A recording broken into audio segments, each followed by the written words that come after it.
Hi, welcome back to the desk of Erica, where I talk about news, events, books, creativity, different things like that that come across my feed or my desk. And I had the unique pleasure of reading Superfan by Tinghui Zhang. Now, I saw this in the local college library and I said, let me go ahead and pick this up. Never heard of the author, never heard of the book. So I picked that one up as well as Carol Burke's Yesteryear. I haven't read Yesteryear yet, but I've heard great things about it. And I took some little notes along the way as I was reading Superfan. So let me just start off by saying the book gets a solid, I would say, 3.9, 4 to 4 stars out of 5.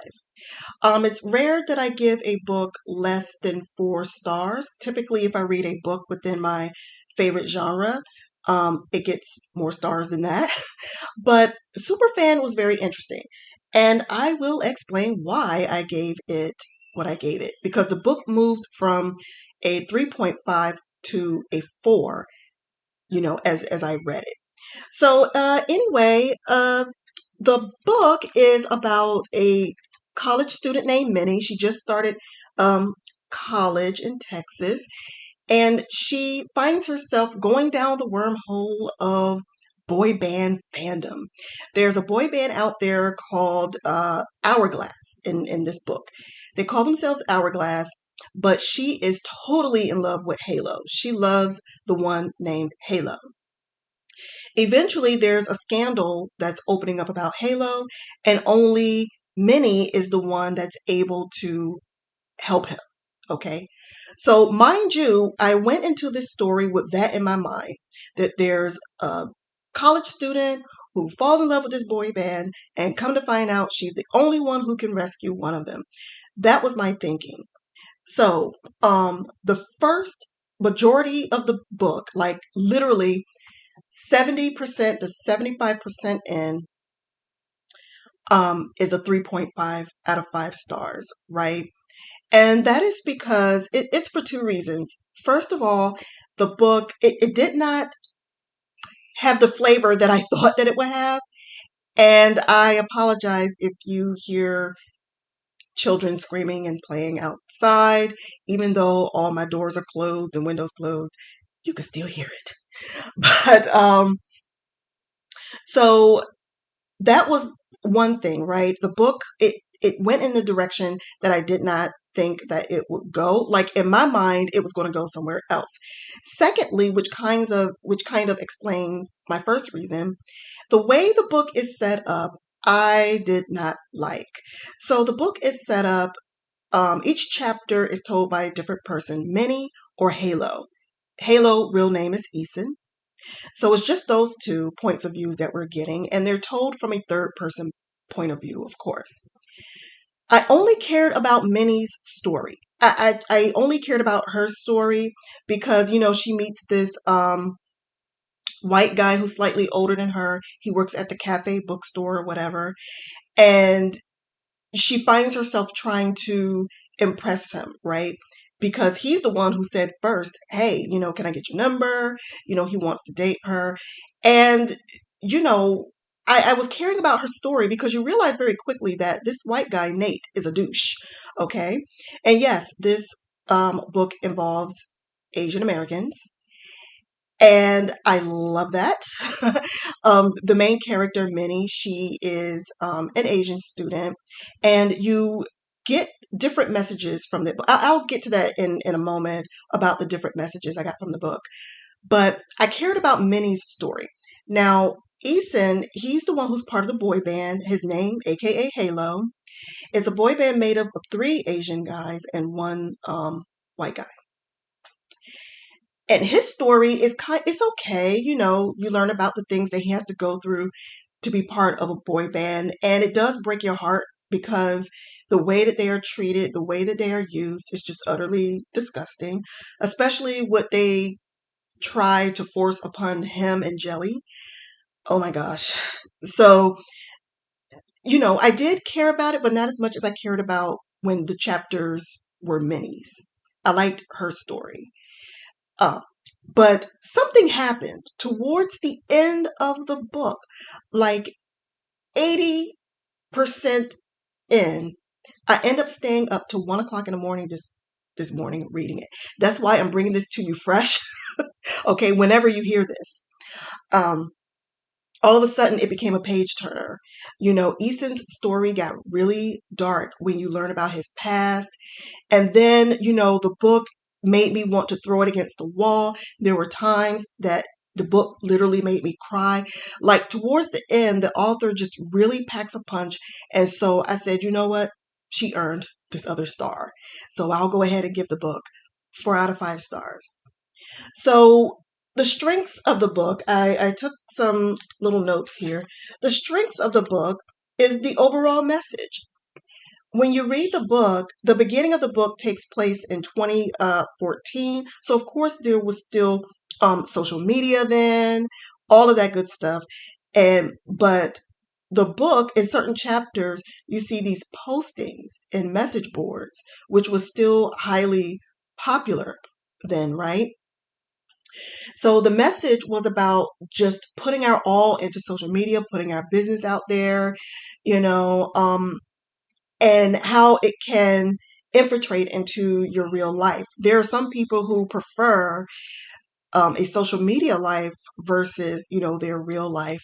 In a way, it's understandable, but it can definitely be detrimental in some ways. And that brings me to the next overall message of the story. There's a feminist message here. There's also a message about culture here because um, she finds that she is okay with seeing herself in the band members. In a way, she connects to them because they are also, Asian. So, she's new in college. She's trying to find her tribe, and her white boyfriend, Nate, is a douche. I can't even really call him a boyfriend because he really just has her tag along with him to uncomfortable places that she doesn't want to be in. He even makes fun of the type of food that she and another Asian student eat.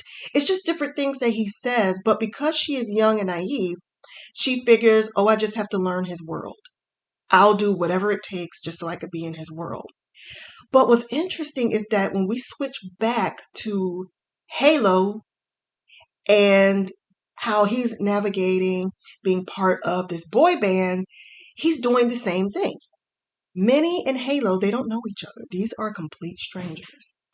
But even though he's in a boy band, he's also looking to not be lonely. So he's willing to do anything to receive that love and adoration from his fans. He's willing to do anything. Just like Minnie is willing to do anything to be accepted by this guy who's just an arrogant prick, right? And that's what made me so frustrated about the book because she was doing things that was just so detrimental to her school life, to her self-esteem, all for this guy. And all the while, she had the boy bands to go to, right? She could go online to the message boards. She watched their videos religiously. She knew everything about them, especially about Halo, aka Eason. She just knew everything about them. And that's the third thing about the book. It was kind of nostalgia for me because I remember in the 90s when my dad first bought a home computer, I would log in early in the morning, especially during the summertime when dad would be, gone to work and everything, and I'm just home.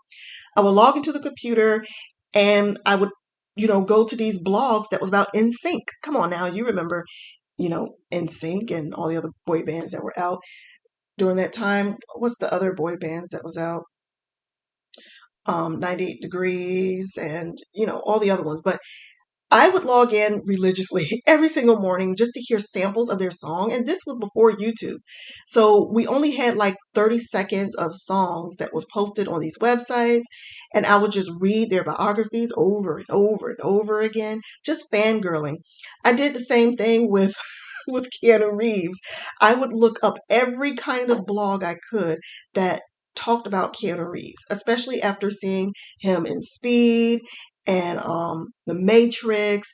I was just, you know, into all that. So that was Minnie's relaxation. She would go on these message boards and she would talk about the boy bands with these complete strangers. Now, towards the end of the book, it does get really, really dark. So I just want to caution you that it made me shed a tear. Like I said, it was late at night, but overall, those are the few messages I got from the book. That was the major strength of the book, was the overall message that you got from it. The author, Jenny Zhang, she is an amazing writer, so that wasn't a problem there. I love her writing style, but I think going into this book, I was thinking that it was going to go one way and it didn't. And it also took very long for it to be a page turner for me. People have given it mixed reviews online. Some people gave it 2 stars, some gave it 5. I definitely wouldn't give it 2 stars. The book was definitely way better than 2 stars. Okay, it was really, really good. But this is why I say, especially over on my Substack. Now, my Substack is called If I Ain't Reading. I mentioned in the notes part that, look, when you decide to veer off the path of your regular favorite genres, there is a high possibility that you're going to DNF a book. And I almost DNF'd this one, okay? Because when you're not reading within the genre that you're familiar with and that you enjoy, it takes a while getting used to. These are kind of the same thoughts I had about Han Kang's The Vegetarian. Although I actually liked The Vegetarian, it was just extremely unique to me. And it wasn't a typical kind of story or genre that I read. I typically read romance, y'all. Okay, mafia romances, historical romances, and you could throw a little horror in there too. I like reading horror as well. So, but yeah, this book by Jenny Tinghui Zhang, Superfan. I do recommend it if you're looking for something literary, if you're looking for a book with a big message, and if you're looking for something different. So that's my take on it. 4 out of 5 stars. Let me know your thoughts on this if you read Superfan, and I will be back with another video. Hopefully this one gets a like from you. Let me know.